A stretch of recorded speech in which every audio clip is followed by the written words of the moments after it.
జూబ్లీహిల్స్ ఉప ఎన్నిక ప్రచారంలో ముఖ్యమంత్రి రేవంత్ రెడ్డి కేటీఆర్ కిషన్ రెడ్డిలను ఉద్దేశించి బ్యాడ్ బ్రదర్స్ అంటూ సంచలన వ్యాఖ్యలు చేశారు. మెట్రో విస్తరణ, ఎలివేటెడ్ కారిడార్ వంటి హైదరాబాద్ అభివృద్ధిని వీరు కుట్రపూరితంగా అడ్డుకుంటున్నారని ఆరోపించారు. 8 లక్షల కోట్లకు పైగా అప్పులు చేసిన బీఆర్ఎస్ పాలనలో కాళేశ్వరం కూలిపోయిందని విమర్శించారు. హైదరాబాద్ అభివృద్ధికి కాంగ్రెస్ ప్రభుత్వాలే కారణమని, ప్రజలు విజ్ఞతతో ఆలోచించి కాంగ్రెస్ను గెలిపించాలని రేవంత్ రెడ్డి కోరారు. తెలంగాణ రాష్ట్రంలోని జూబ్లీహిల్స్ శాసనసభ ఉప ఎన్నిక ప్రచారంలో భాగంగా ముఖ్యమంత్రి రేవంత్ రెడ్డి బీఆర్ఎస్, బీజేపీ పార్టీలపై, ముఖ్యంగా వారి అగ్రనాయకులపై తీవ్ర విమర్శనాస్త్రాలు సంధించారు. హైదరాబాద్ మహానగరం అభివృద్ధిని అడ్డుకుంటున్నారని, కేటీఆర్, కేంద్ర మంత్రి కిషన్ రెడ్డిలను ఉద్దేశించి బ్యాడ్ బ్రదర్స్ అంటూ ఆయన చేసిన వ్యాఖ్యలు రాష్ట్ర రాజకీయాల్లో సంచలనం సృష్టించాయి. రేవంత్ రెడ్డి తన ప్రచారంలో హైదరాబాద్ అభివృద్ధికి సంబంధించిన చారిత్రక అంశాలను ప్రస్తావిస్తూ కేటీఆర్, కిషన్ రెడ్డిల పాత్రను ప్రశ్నించారు. ఫ్యూచర్ సిటీ, మెట్రో విస్తరణ, ఎలివేటెడ్ కారిడార్ వంటి ముఖ్య ప్రాజెక్టులను ఈ బ్యాడ్ బ్రదర్స్ కుట్రపూరితంగా అడ్డుకుంటున్నారని సీఎం ఆరోపించారు. హైదరాబాద్ ప్రజలు వీరిద్దరిని అభివృద్ధి నిరోధకులుగా పరిగణిస్తున్నారని ఆయన పేర్కొన్నారు. మెట్రో రైలు, ఔటర్ రింగ్ రోడ్, అంతర్జాతీయ విమానాశ్రయం, ఫైనాన్షియల్ డిస్ట్రిక్ట్ వంటి ప్రధాన ప్రాజెక్టులను తీసుకువచ్చి హైదరాబాద్ను గ్రోత్ ఇంజన్గా మార్చింది కాంగ్రెస్ ప్రభుత్వమేనని, గతంలో టీడీపీ ప్రభుత్వ సహకారం కూడా ఉందని రేవంత్ రెడ్డి గుర్తు చేశారు. హైదరాబాద్ వరదల్లో మునిగిపోయినప్పుడు కేంద్రం నుంచి చిల్లి గవ్వ కూడా తీసుకురాలేకపోయిన కిషన్ రెడ్డి ఇప్పుడు అభివృద్ధి గురించి మాట్లాడడం హాస్యాస్పదమన్నారు. అలాగే సచివాలయంలో దేవాలయం కూల్చినప్పుడు కిషన్ రెడ్డి ఎందుకు మౌనంగా ఉన్నారు అని నిలదీశారు. వరదలు వచ్చినప్పుడు హైదరాబాద్ నగరం నిండా మునిగిపోతే కేంద్రం నుంచి చిల్లి గవ్వ కూడా కిషన్ రెడ్డి గారు తీసుకురాలి కేంద్ర మంత్రిగా.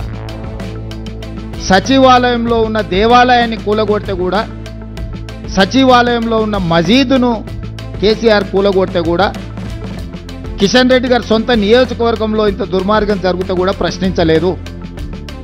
వాళ్ళు పదే పదే చెప్పే కమాండ్ కంట్రోల్ రూమ్, సచివాలయం, ప్రగతి భవన్, కాళేశ్వరం ప్రారంభించి పూర్తి చేసినవి ఈ 4 చంద్రశేఖరరావు తెలంగాణ రాష్ట్రంలో.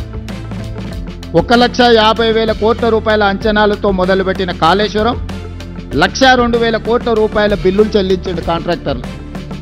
కాళేశ్వరం కట్టడం, కాళేశ్వరం కూడడం 3 సంవత్సరాలలో జరిగిపోయింది. 10 ఏళ్ల బీఆర్ఎస్ పాలన తెలంగాణ రాష్ట్రాన్ని 8.11 లక్షల కోట్ల అప్పుల కుప్పగా మార్చిందని రేవంత్ రెడ్డి విమర్శించారు.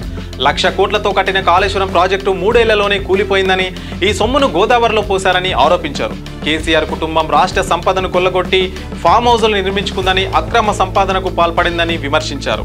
కొత్త సచివాలయం, ప్రగతి భవన్ నిర్మాణాలు కేసీఆర్ కొడుకు భవిష్యత్తు వాస్తు కోసం తప్ప రాష్ట్ర ప్రజల కోసం కాదన్నారు. ప్రతిపక్షాలపై నిఘా పెట్టేందుకే కమాండ్ కంట్రోల్ రూమ్ ను నిర్మించారని ఆరోపించారు. ఉమ్మడి ఆంధ్రప్రదేశ్ సచివాలయాన్ని కూలగొట్టి 2,000 కోట్ల రూపాయలు ఖర్చు పెట్టి కట్టిన సచివాలయం కేవలం కొడుకు రాజకీయ భవిష్యత్తు కోసం వాస్తును సరిదిద్దడానికే కూలగొట్టి కొత్తది నిర్మించిండు.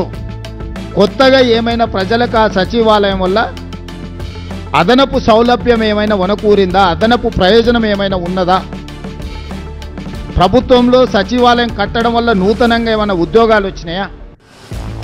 ఎవరికైనా ఉపాధి కానీ, ఎవరికైనా భవిష్యత్ ప్రణాళికలకు ఆ సచివాలయం అని పనికొచ్చిందా? కేవలం నీ కొడుకును ముఖ్యమంత్రిని చేయాలన్న ఆలోచనతో వాస్తు సరిగ్గా లేదని ఇంకా 100 సంవత్సరాలు సేవలు అందించగలిగిన భవనాలను కూల్చేసి, ఎల్ఎన్టీ లాంటి సంస్థలు కట్టిన భవనాలను కూల్చి ఇప్పుడున్న సచివాలయం కట్టిన పేద ప్రజలకు ఆ సచివాలయం వల్ల అనాపైస ప్రయోజనం ఏమైనా వనగూరిందా?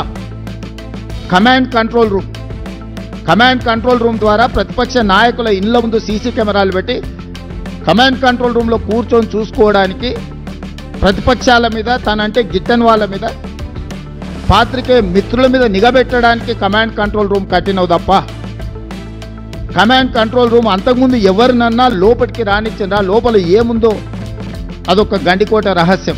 బీఆర్ఎస్ హయాంలో నిరుద్యోగులను ఇబ్బంది పెట్టగా తమ ప్రభుత్వం అధికారంలోకి వచ్చిన ఏడాదిలోనే 70,000కు పైగా ఉద్యోగాలు ఇచ్చామని, 21,000 కోట్ల రుణమాఫీ చేశామని గణాంకాలు వివరించారు. రేవంత్ రెడ్డి 2047 విజన్ డాక్యుమెంటరీని ప్లాన్ చేస్తున్నామని చెబుతూ జూబ్లీహిల్స్ ప్రజలు విజ్ఞతతో ఆలోచించి ఓటు వేయాలని, కాంగ్రెస్ అభ్యర్థి నవీన్ యాదవ్ను భారీ మెజార్టీతో గెలిపించాలని కోరారు. మీ వ్యాపారం అభివృద్ధి కావాలని కోరుకుంటున్నారా? అయితే వెంటనే క్యూనస్ ని సంప్రదించండి. Schools, colleges, banks, shops, office promotions, land promotions, political promotions, restaurant promotions, hospital promotions, పుట్టినరోజు వేడుకలు, శుభకార్యాలు, వ్యాపారాలు ఏవైనా, సందర్భం ఏదైనా ఇప్పుడే క్యూనస్ ద్వారా తెలియజేయండి. మీ వ్యాపారాన్ని అభివృద్ధి చేసుకోండి.